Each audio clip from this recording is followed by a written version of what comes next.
Էլ չասեմ ինչից ենք խոսելու, երևի ենթադրում եք ինչից ենք խոսելու, դուք որպես այդ պատմության խորքից եկող անձնավորություն, այսօր ինչ նշանակություն եք տալիս այդ հրապարակումներին։ Խոսքը գնում է այդ բանակցային գործընթացի հրապարակումներին, նախ ես ծանոթացել եմ բոլոր այդ փաստաթղթերին, իմ կարծիքով լրիվությամբ չի հրապարակված, ամեն ինչ չի այնտեղ ընդգրկված, նախ այդ Քի Վեստի փաստաթուղթը, որ իբր ժամանակ թերթում Լևոն Տեր-Պետրոսյանի ներկայացման եղել է, դա իմ կարծիքով չի համապատասխանում իրականությանը, որտեղ դա ավելի շատ նման է Գոբլի պլանին, որի մենք դեռ առաջին պատերազմի ժամանակներից, այդ հետպատերազմյան ժամանակից ծանոթ էինք, իսկ Քի Վեստի մասով ինչու եմ ես գտնում, որ չի ամփոփ, որտեղ պատերազմի վերջում, առաջին պատերազմի վերջում Ռոբերտ Քոչարյանը մեր զրույցների ժամանակ համոզված է եղել, որ հնարավոր է լինելու Ալիև Ավագի հետ այդ փոխզիջումային տարբերակով տարածքներ կարգավիճակի դիմաց գնալ կարգավիճակի թե միջանցքների դիմաց։ Չէ, կարգավիճակի։ Այստեղ էլ կարիճելի է հարց։ Չէ, կարգավիճակի դիմաց։ Մեղրին եւ Լաչինը Ես հիմա շարադրեմ, էլ ինքը համոզված է եղել, ու մի անգամ չենք մեկ այդ հարցի շուրջ խոսել իրար հետ, անգամ ես գտնում եի, որ առանց նախապայմանների զինադադարի գնալ 94 թվականին դա սխալ է, որ հետագայում Ադրբեջանը չի գնալու փոխզիջումների, ունենալով նավթային գործոն, Թուրքիայի գործոնը եւ այլը Ռուսաստանի շահագրգռվածությունը հիմնավորում էի, բայց ինքը համոզված է եղել։ Ես անգամ այդ զրույցների ժամանակ տեսնում եմ ինչքան է ինքը համոզված, որ երևում է Հար Ալիև այդ հեռախոսազրույցների ժամանակ հետո մշտական կապի մեջ է եղել այդ Հայր Ալիևի ժամանակ։ Համոզել է նրան, որ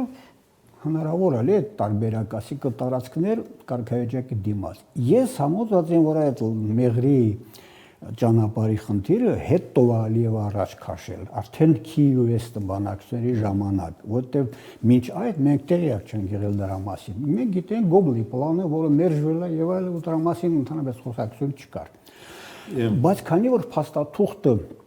չկա մեր սեղանին, Քիևստի այդ բանակցությունների փաստաթուղթը, որտեղ կա, ասենք Ալիևի Դե ասում են կառավարությունում էլ չկա։ Դե չկա, ուրեմն չի հրապարակվել։ Ալիևը իմ կարծիքով Բայց ինչ-որտեղ կա։ Իմ կարծիքով, նո կարող Ամերիկայի պետդեպարտամենտում, բայց ոչ մեր նախագահներից, բայց ոչ մեր որեին մոտ։ Վստահ եք ասում, երևի գիտեք ոչ։ Այո, ստեղ մենակ Քոչարյանին որպես վկայի այդ բանակցությունների նրա տված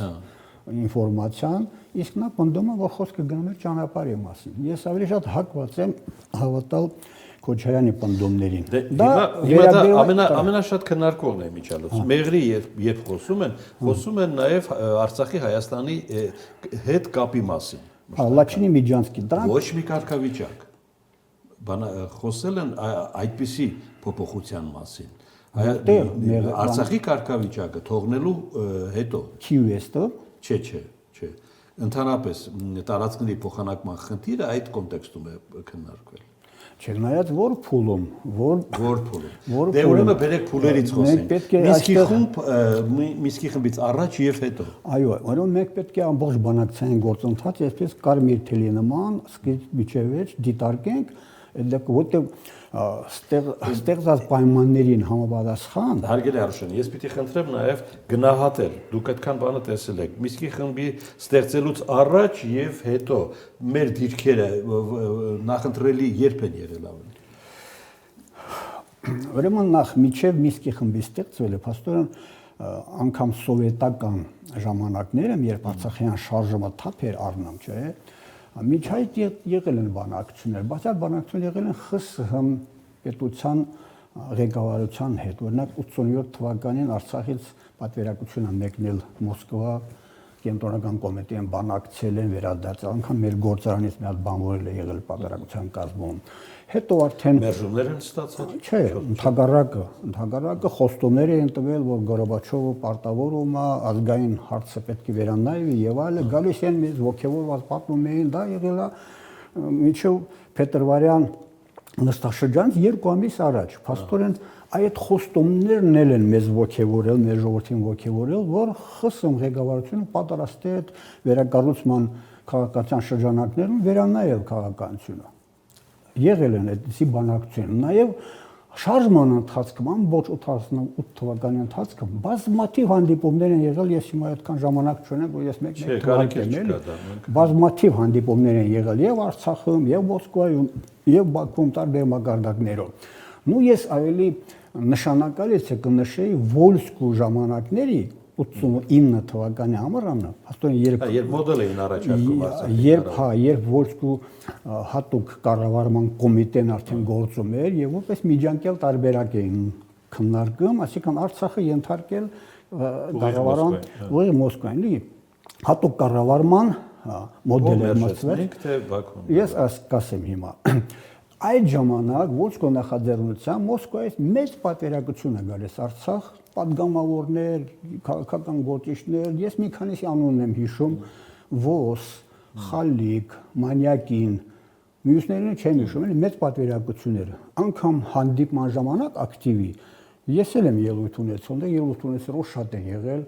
կոլեկտիվները մեն հանդիպել, ամբողջ Արցախի տարածքում եղ շրջել են, ժողովուրդ հետ են շփվել 89 թվականի ամռանը, Վոլսկու ժամանակ եւ մեծ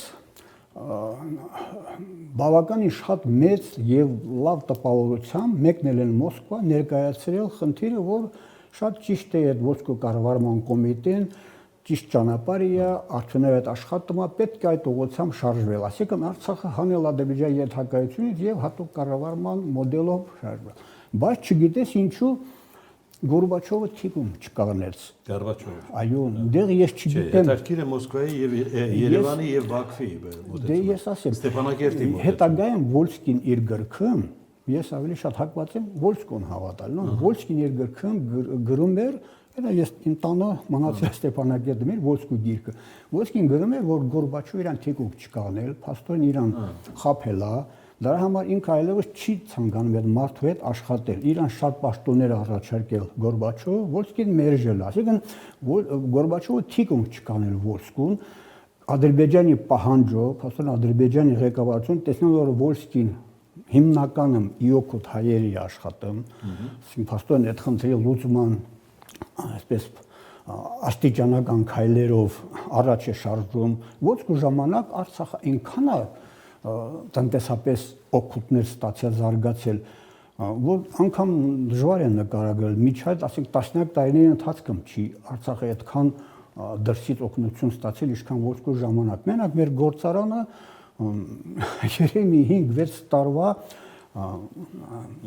թվային առումով էլի, թվերով ֆինանսական առումով օժանդակություն էր ստացել։ Ուզում ասեմ, Վոլսկին շատ մեծ աշխատանք է կատարել Արցախի համար, նրա զարգացման համար։ Դրա համար Ադրբեջանը սկսել էր բողոքել, խնդիրը դրել Գորբաչովի առաջ, որ պետք է լուծարել Վոլսկու կոմիտեն։ Այդ ժամանակ մեր որոշ քաղաքական գործիչներ եւս փաստորեն սխալներ են թույլ տվել Վոլսկու դեմ ելույթներ են ունեցել, հաշվ առնելով, որ ադրբեջանցիք խոջալու իմ շինարարություն էին անում եւ այլ իրանց։ Դուք նկարագրում եք այն ժամանակաշրջանը, երբ Արցախը ուղիղ մասնակցել է իր խնդրի կարգավորման։ Այո, այսինքն փաստորեն այդ երբ Վոլսկու կոմիտեն լուծարվում, արդեն Պալյանիչկոյի կազմկոմիտենը ստեղծում, որը ռեպրեսիվ օրգան էր, այնտեղ արդեն բանակցությունը մասին այնտեղ բանակցությունը չկա, ընդամենը եթե մեր ղեկավարները հետո արդեն մենք գալիս ենք մեկ մակարդակի բանակցությունները եղել են 91 թվականի աշնանը սեպտեմբերի արդեն 23-ին Ժելեզնավոցկում Ելցինի, Նազարբաևի եւ Արցախի Հայաստանի մասնակցությամբ արդեն մինչև 92 թվականի հունվարը, երբ մենք հռչակագիր ենք ընդունում անկախության, փաստորեն Ադրբեջանը այդ Ժելեզնավոցկից հետո նոյեմբերին նույնիսկ որոշում ընդունում լուծարում Արցախի հանրապետությունը, որը մենք հռչակագրով սեպտեմբերի 2-ին ընդունել էինք։ Փաստորեն Ադրբեջանը էլի չի ընդունում անգամ այդ կոմպրոմիսային տարբերակները, որ Ժելեզնավոցկում Ելցինը, Նազարբաևը բան համատեղ քննարկել էին։ Եվ փաստորեն մենք ստիպված ենք լինում հռչակագիր ընդունել արդեն անկախության մասին։ Դրանից հետո արդեն պատերազմը բորբոքվում եւ Մինսկի խումբը ստեղծվում արդեն մարտ ամսին 92 թվականի մարտի 24-ին։